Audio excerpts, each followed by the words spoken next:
లేనిపోయినటువంటి తప్పుడు ప్రచారం చేయడం మొదలుపెట్టారు. ఈ జగన్మోహన్ రెడ్డి గారి ప్యాలెస్ అని, ఈ ఋషికొండ ఇంద్రభవనం అని, ఈ జగన్మోహన్ రెడ్డి గారి కోసం కట్టుకున్నారని, జగన్మోహన్ రెడ్డి గారి సొంత భవనాలని, ఇది ఎన్నికల్లో ముందు నుంచి వారు అధికారంలోకి రావడానికి, అధికారంలోకి వచ్చిన తర్వాత నేటి వరకు కూడా దాన్ని ఒక రాజకీయ అవసరాల కోసం దాన్ని వాడుకుంటా ఉన్నారు. మీరు ఒక 200 కోట్ల రూపాయలు పెట్టి జూబ్లీ హిల్స్ లో పెట్టుకుంటే ఇల్లు చంద్రబాబు నాయుడు గారు చిన్న కూడుగుడిసారు కదా. చెప్పండి చంద్రబాబు నాయుడు గారు. లేదా అమరావతిలో మీరు ఒక 5 ఎకరాల్లో కొత్తగా ఇల్లు కడతా ఉంటే అది స్కీమ్ ఇల్లు. కానీ జగన్మోహన్ రెడ్డి గారు ఆయన దానేపల్లిలో చిన్న ఇల్లు కట్టుకుంటే అది ప్యాలెస్.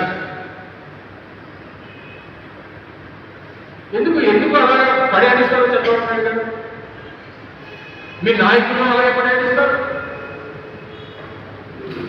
మీకు సంబంధించినటువంటి మీ మిత్రపక్షాలు అలాగే పడేస్తాయి.